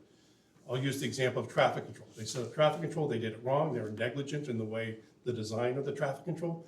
That would be an act of the employee. Sidewalk is typically going to be more like this next one. The public entity had actual or constructive notice of the condition a sufficient time before the injury occurred to have taken reasonable measures to protect against the injury. You think about all the sidewalks in the city and how reasonable is it you're going to identify every single sidewalk that has an issue? how often, and it takes a long time, and, you're not going out there with the tape measures, okay, is this 3/4 of an inch or is this an inch, right? Can you eyeball those type of things? But, basically, as the council member noted, they alerted the Public Works Department, said, hey, we got an issue. And let's say a month goes by, they didn't fix it, someone trips and falls, the city's gonna own that claim, because they now have notice of the issue. I can say, I was at Arcata this morning, along near the council chambers or the city hall, and you can see where the city's ground down, you can see where they've done a lot of grinding and reduced that. So they are paying attention to those things. And the areas you want to focus on, especially from a public entity, your parks, those areas that are high traffic areas, your schools, senior centers, those type of things are the areas you want to make sure your staff is focusing on, because they're more likely to see a claim, especially senior centers, people shuffling their feet, those type of things, or kids running on those type of things. So the key determinant is notice when it comes to that. That's the same thing for potholes. The reason why we deny pothole claims is pothole claims, all of a sudden the pothole just appeared. When did we get notice and people popped my tire, bent my rim? Okay, well, we didn't know about it. And after the storms, there's tons of potholes. So almost all the claims for potholes almost always denied because it becomes a notice issue. Most of our cities are really good. Once they notice, they're going to go fill in patch as quickly as possible to take care of those situations. So how do we prevent some of the losses on trip and falls? Regular inspections and maintenance. So under the code, it basically says you have to have a reasonable program of inspection, is basically the words on it. Does that mean once a month? No. It means you can do a section of your sidewalks once every if you have quadrants, break it up. We're gonna do a quadrant every year, right? Because sidewalks are gonna take a long time to raise, so over that period of time, you keep on rotating, or maybe it's, you do 3 a year. You can, again, adopt an ordinance, manage the risk, the maintenance and liability, and again, investigate the claims. And this is where we do a lot of training with city staff on, is if they do get a claim, take pictures, do measurements, show what the measurements are. Don't just go out there and fix it, because if we do get a claim, now we have no defense to say, it was only this much, right? To be able to defend the claim when it does come with it. Because we will also argue, maybe we didn't have notice, but we can also argue it was a trivial defect, in which we win on a lot of cases too. Basically saying, it's a half inch, the judge will throw it out, because it's not that high. Trees, so falling trees can be a claim. Eureka, a couple of years ago, had a claim near their zoo. I know it made the press up here, where a child was severely injured, traumatic brain injury. In this case, it wasn't actually a city tree, it was part of the natural area. But in that case, a settlement was actually reached, because you don't want to put a 4-year-old on a stand or whatever. They're going to have been obviously very sympathetic, and we would have lost. There's no point in doing that. Roadway hazards, inspection, maintenance, document complaints. So when it comes to roadway or design issues, the way that works, because you guys don't have any no stoplights, it's all stop signs and all that, right? You have a traffic engineer that says what your speed limit should be, where you need to have stop signs or other type of things, and usually there's a warrant that's issued based upon the traffic study that says this is what you need to have that. Within attorneys know if there is a major accident or incident, there's what's called SWITRs, statewide incident reporting. Anyways, basically CHP maintains a database of every single accident in the state of California, the intersection, how often it's occurred, all that type of stuff. So what happens is when you have an accident that occurs at the location, if it happens so many times, the city, you have notice that's a situation you need to correct, and that's what they'll argue is the notice argument is you've had 5 of these instances in the last year, something happened, so you need to do something, change the speed limit, do stuff like that. Is there another question, or is that the same? I'm not sure. Okay. We'll Alex, do you have a question? Okay. Okay. So I got 6 minutes. The other losses, auto accidents, again, we see lots of those. The biggest thing we encourage is employee poll notice program, and make sure all employees, their driving records are being reviewed. Are they eligible to drive, defensive driver training, and just staying on top of those. But that, again, that's something that's usually quite preventable. And make sure they're not distracted using cell phones while they're driving, stuff like that. Parks and Rec. So this is the big one. Obviously, the city had a claim a couple of years ago. It's still ongoing in this area, but basically waivers. That's your biggest defense, is going to be having waivers, as well as risk transfer, meaning having them purchase insurance.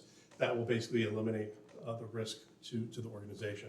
But those waivers need to be specific to the risk on there. And unfortunately, the one claim, the one person didn't sign the waiver, and so that's why, otherwise this would have been a closed claim a long time ago on that. Again, inspection facilities. Okay, some of the immunities, there's lots of immunities, but design immunity is one of the big ones. There's also trail immunity, because I know you have lots of walking trails. If someone says, oh, I tripped and fall on the trail, there's trail immunity. It's a natural state. They can't sue you over basically the trail not being maintained.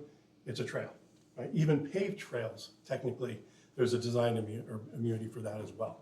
Not having regulatory traffic signs. The basis of not having a sign is not the basis of that either. Lighting, right? If someone trips and falls and it's dark on the sidewalk and they go, oh, you didn't have lights. Can't sue you for that. Darkness is a natural condition, right? Now, you install lights and the light breaks, and you maintain it, now you can get sued because you didn't maintain the light, right? So there's nuances there with that. Again, reasonable inspection, we kind of talked about, have a system of reasonable inspection. Design immunity, this is probably the big one for council. If you start getting things brought to you for approval of design, in order to get design immunity, you actually have to have, let's say traffic engineer sign off or an architect sign off on the design. So I'll use, the bike park as an example. One of the areas you want to make sure is that design approved, and then also who designed it, any type of sign off, and who has to, the approval of the design would be the council, who has the authority. So within basically government code, under design immunity, you have the authority, or you can delegate the authority to the city manager, public works director, superintendent, to also have that authority as well. That way you're not getting inundated with plan changes and stuff.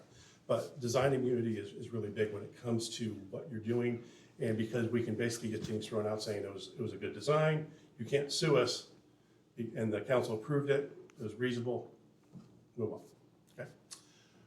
Okay, and then loss of design immunity where entities lose it is because of changing conditions. With that, typically on a roadway, that would mean a school got built, and then all of a sudden you have 5,000 more cars going. Well, that changed the flow of traffic, and therefore you'd have to do another traffic study, say, yes, it's still safe based upon the speed limits, what things do you need to change on there? And that's where the loss of design immunity would come into play. Again, reasonable inspections, as long as you're doing reasonable inspections, you're covered there. Employment, we've kind of talked quite a bit about that. The main thing, the big issue is hostile work environment. Making sure having good policies, your personnel manual is really key when it comes to that, and making sure that all the employees, the employee handbook, what's the rules, right? If you don't have the rules in place, that gives an avenue for them to basically sue because, there wasn't a rule against that, right? Or investigations, how those are going to be done. And then property losses, updated schedules, like the property schedule, understand what's covered, and having good housekeeping there. I think this one I just tried to keep simple. Just go ahead and I'll go to the one, keep going. Okay. This is the main takeaway on this part, and I'll leave it at that because city staff, I've reviewed a lot of this. When we have indemnification agreements, there's two parts of an agreement that we really focus on, and where insurance and indemnification come into play. Indemnity and hold harmless agreement, that's the legal transfer of risk. That's why we focus the attorneys on making sure you have that language in there. And so almost the language, everyone has a little preferred, but this is the standard. Contractor shall hold harmless, defend, indemnify the city, its officers, blah, blah, blah. Right? That word defend is really key in there because defense is a separate duty with an insurance policy. And so if you don't require them to defend, that means they don't have to hire an attorney. They don't have to actually defend you unless you say defend. So we always want to make sure that word is in there. Insurance is the funding mechanism for the indemnification. That finances that money. We've had cases where someone signs an indemnity agreement saying they're gonna hold harmless, defend, all that, and then they don't have insurance. What happens? Go after them personally. Right? Then their house, all those, it's what assets do they have? Insurance, we're trying to do them a favor by having insurance. Because sometimes they get, well, they don't have enough coverage, well, they're a small business, they need to have insurance. There's a reason, otherwise they're gonna lose their own assets if they don't. So there's a reason for those type of things. And I think the next one, I tried to cut this one down. Okay, keep going. Okay, yeah, this one. Okay, keep going, fill that. Within an insurance policy, there's two types of things here.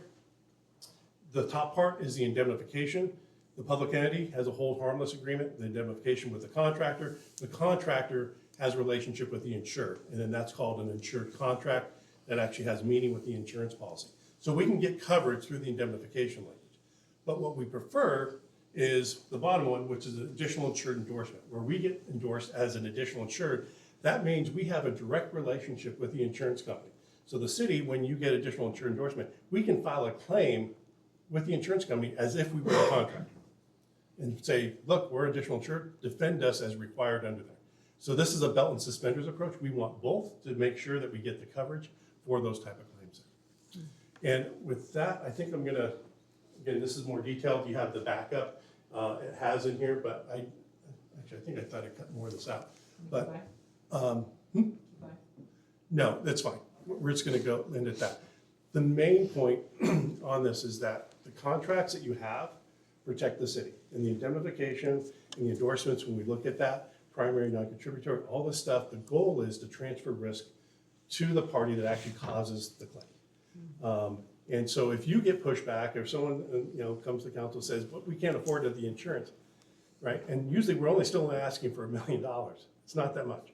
We also, there's a program under special events called TULIP, tenant user, and there's a other program. But basically, they can, if someone doesn't have the proper coverage, they can purchase coverage through the special events program to get coverage to basically for the contract they have with the city at a lower cost. So if it's something it's a one-off type of project, they can get insurance that they may not really have that will meet the city's insurance requirements that we'd want to see there.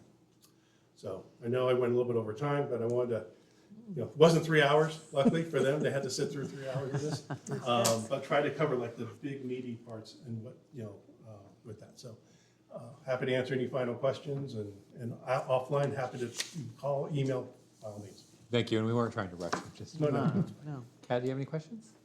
Actually, let me go the other way. Terry, do you have any questions? No, I don't. Thank you. Elise? It was I have a informative.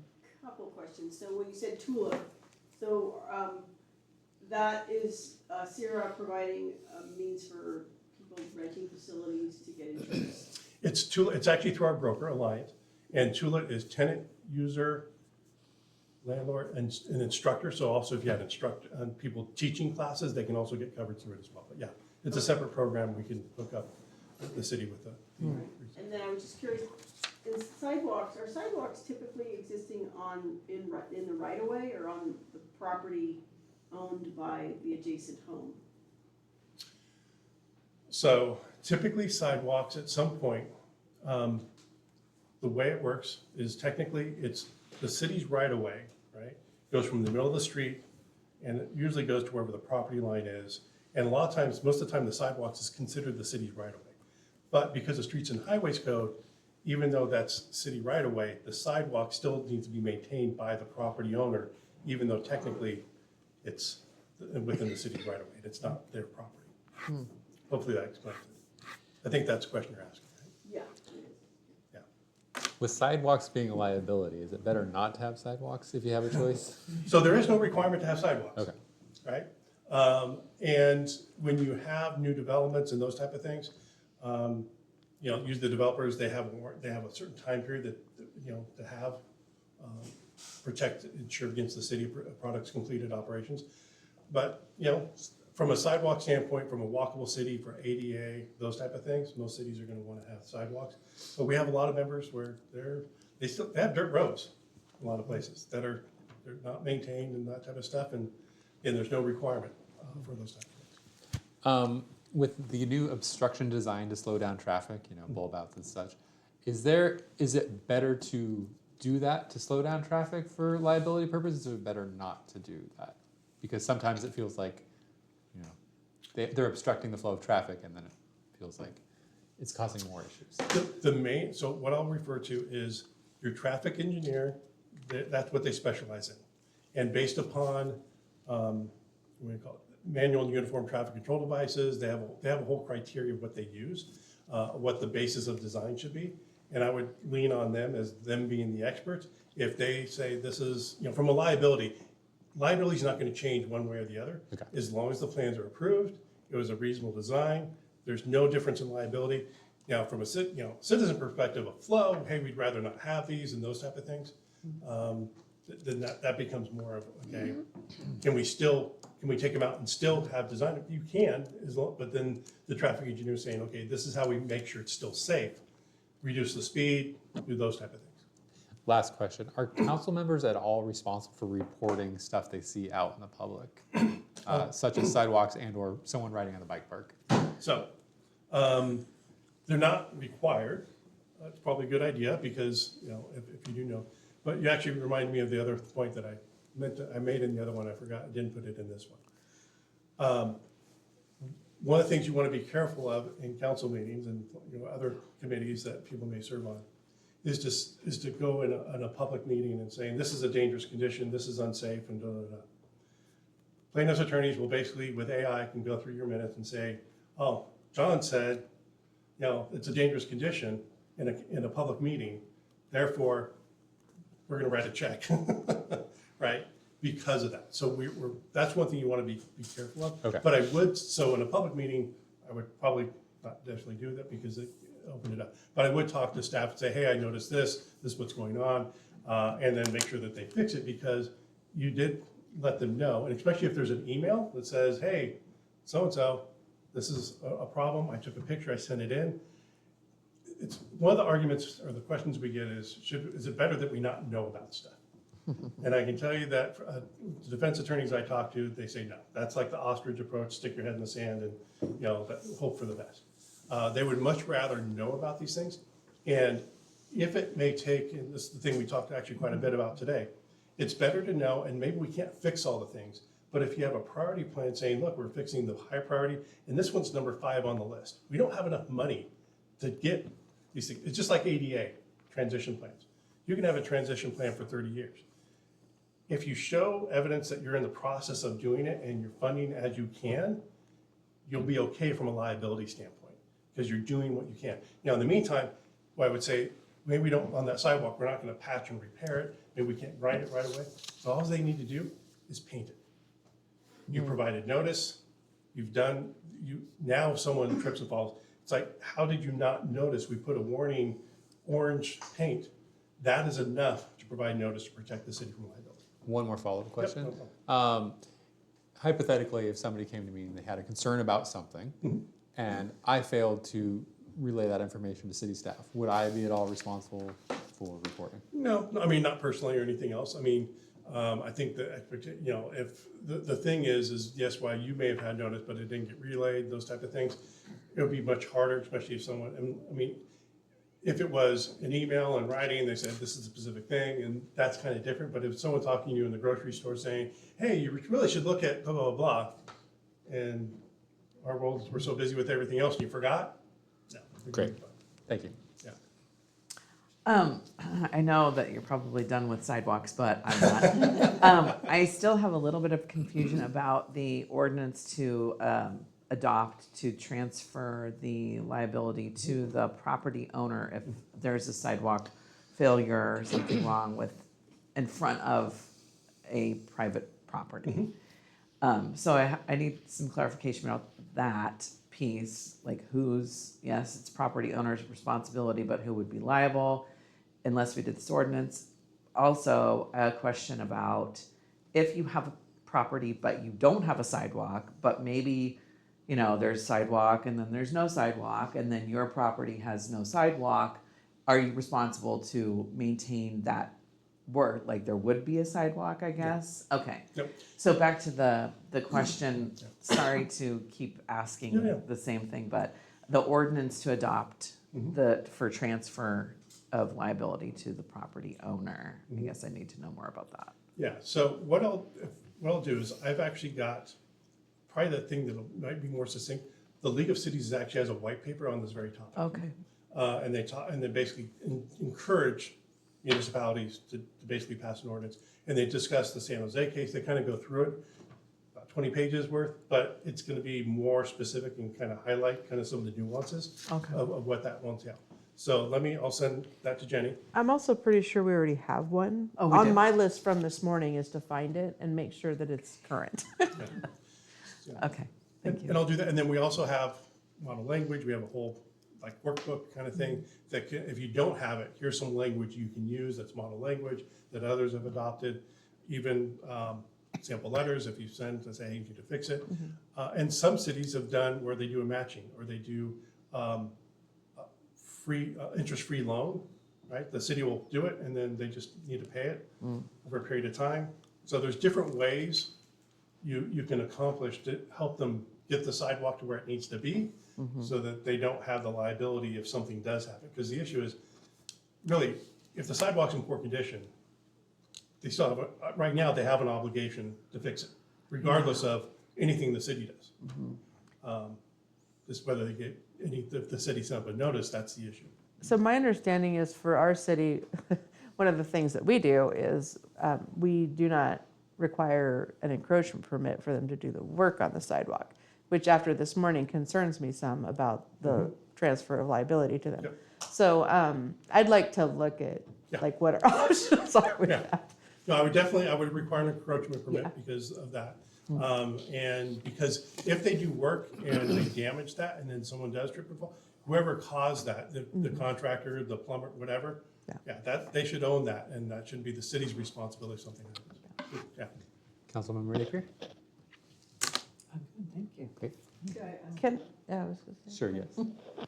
Since we're in the middle of our bike park project, and there's been lots of discussion about why can't we ride on the bike park? It's there, it's paved, it looks like a bike park, why can't we use it like a bike park? So my understanding is that it's not currently insurable because it wasn't engineered in its current state or ever stamped by an engineer. So can you clarify that? Yeah, so what I would say is, it is insurable. So here's the thing, we don't, as Sierra, we don't initially say, this is insurable, it's your operation, what you end up doing. You would have deductible and all that. If we saw claims coming from it, then we might say, okay, we're gonna exclude coverage because of, specifically just for that. But there are things that you can do, and we have lots of places that have bike parks or pump tracks and things like that, to where you have signage, notice, all those type of things. It's a high-risk activity that you essentially help mitigate some of the risk there. As far as the design itself, what you would want to do is have an engineer take a look at it, and there are companies that design specifically pump tracks, and they can say, okay, what fixes do you need?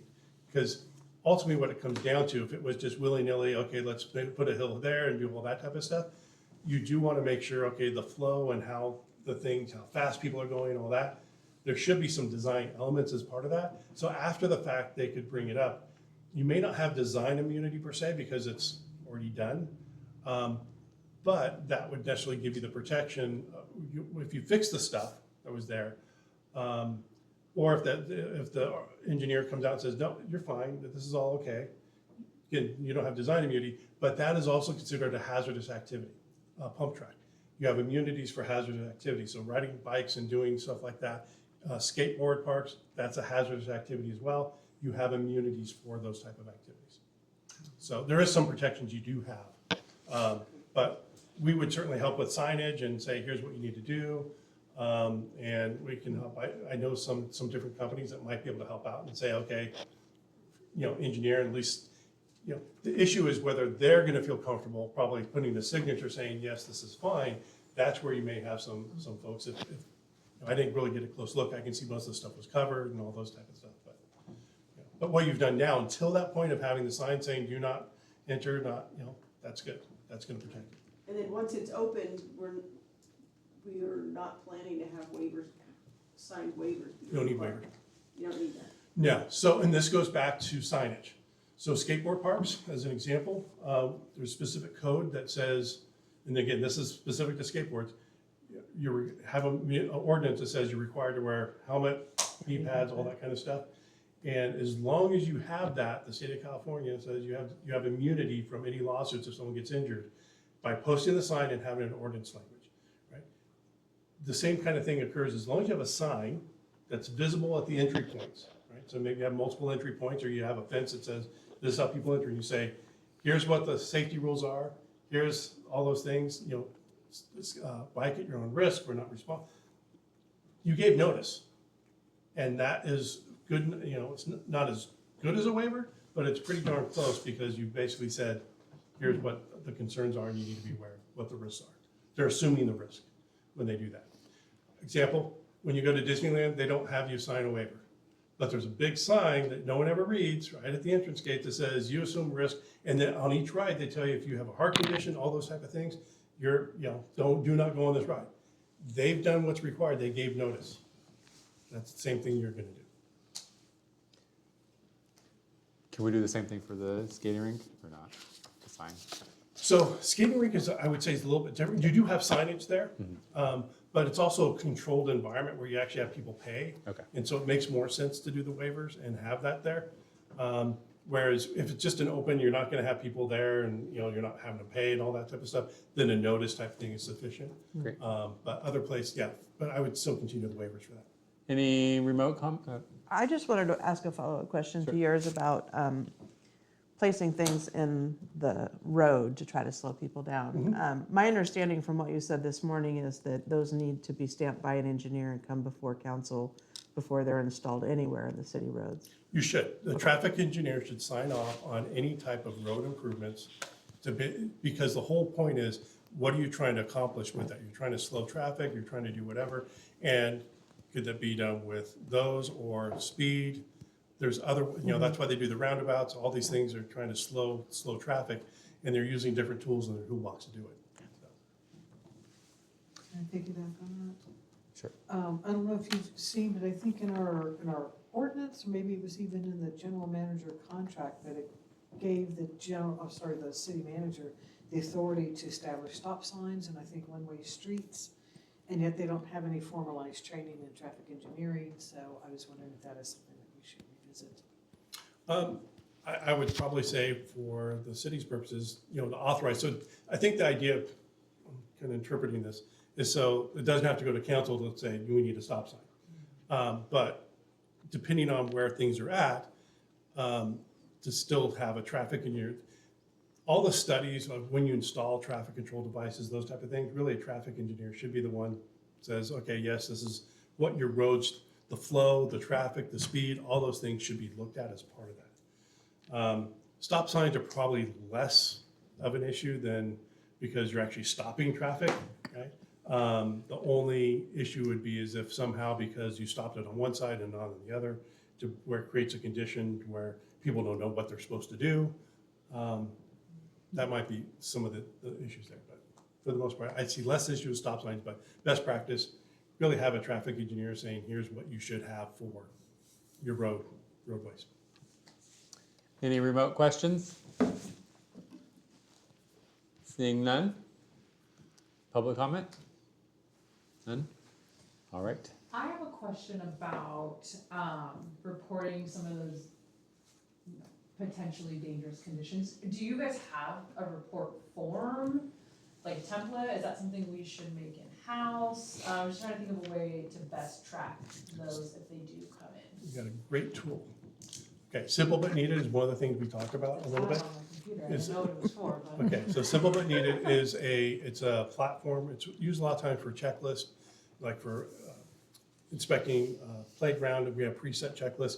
And as part of that, it actually has kind of a cradle to grave process that once an incident report, you can take a picture and then you can follow up to make sure, okay, what was the mitigation that we did to close it out? So it's like a ticket saying, okay, we opened the ticket, we have this issue, and then we're gonna close it out. They've also added a little thing to where people don't have to download the app, and this could be even for citizens to report.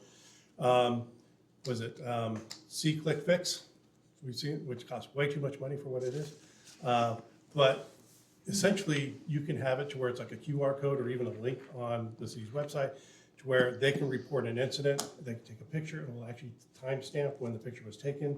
It'll even do the, trying to think, the metadata that shows like the location, the GPS coordinates, so you know exactly.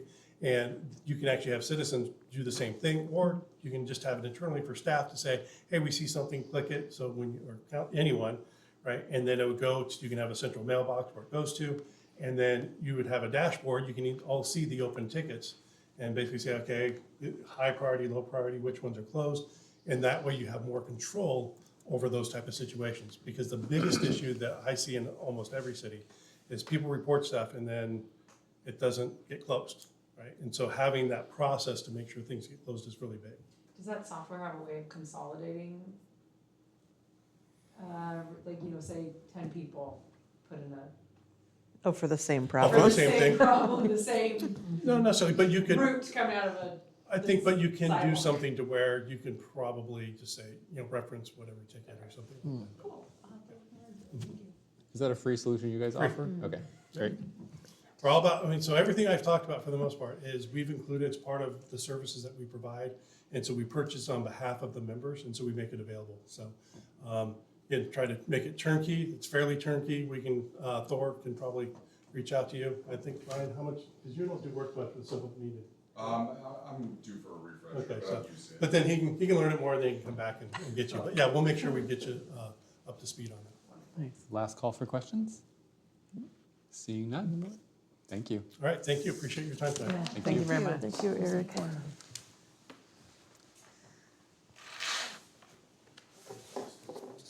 Do we have another, is there another, are you presenting too, or? Oh, no, I'm just. They're just together. Okay, great.